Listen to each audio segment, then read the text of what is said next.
So I just wanted to share with you this disturbing little excerpt from Meet the Press. Honestly, it's frightening, really, thinking how the corporate media is trying to manufacture consent for war. Anyway, get ready and hold on to your stomachs. This is really disturbing. I'm going to start off first, though, with a little excerpt from a CIA agent talking about infiltrating the media, and he did this, John Stockwell did it many years ago. So thanks for watching. Stay tuned. There are other functions, however, some of them more legitimate than others.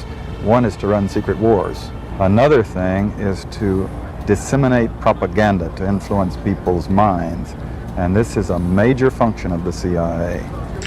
Welcome back. In our final episode of this season's Meet the Press Reports, we put together a remarkable war game simulation of how the U.S. might react if China invaded Taiwan. The National Security Think Tank Center for a New American Security, or CNAS, convened two teams.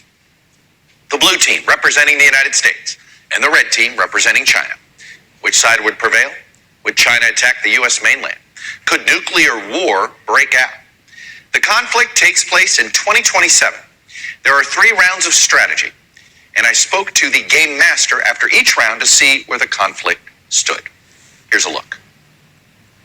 As you can see here on the map is a very large concentration of Chinese People's Liberation Army forces at potential ports of debarkation for an invasion. We want to focus on a last-ditch effort to deter. This is a time to be sending the strongest possible message to Beijing, both privately and publicly, that there will be very severe costs if they actually go through with this.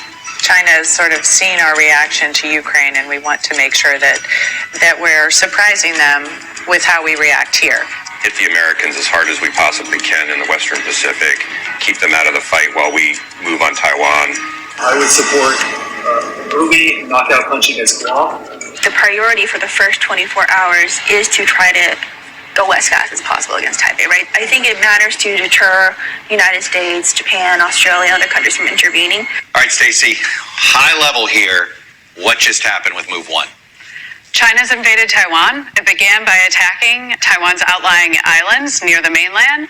Then it followed it with a large air and missile strike on Taiwan and on U.S. bases in Japan and on U.S. bases in Guam and the Northern Marianas. In response to that, the United States followed up with bomber attacks on on Chinese ships in port, and there was an air battle over Taiwan where American aircraft flying from the Philippines came in and engaged in combat with Chinese aircraft that were trying to bomb Taiwan. So after Move 1, can you assess which team is winning? If you want to find out what the winning move was, and I'm sure you do, check out Meet the Press Reports wherever you get NBC News Now. And unfortunately, of course, it overlaps into the gathering of information. You have contact with a journalist.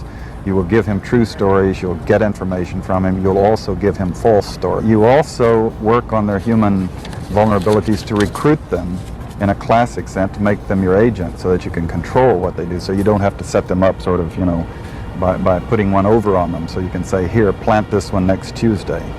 Can you do this with responsible reporters? Yes, the Church Committee brought it out in 1975, and then Woodward and Bernstein put an article in Rolling Stone a couple of years later.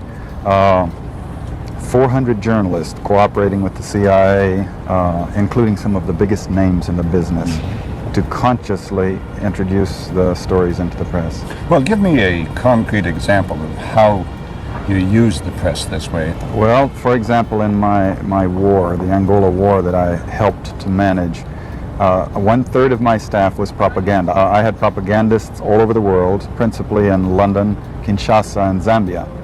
We would take stories which we would write and put them in the Zambia Times, and then pull them out and send them to a journalist on our payroll in Europe. But his cover story, you see, would be that he had gotten them from his stringer in Lusaka, who had gotten them from the Zambia Times. But after that point, the journalists, Reuters and AFP, the management was not witting of it. Now, our contact man in Europe was.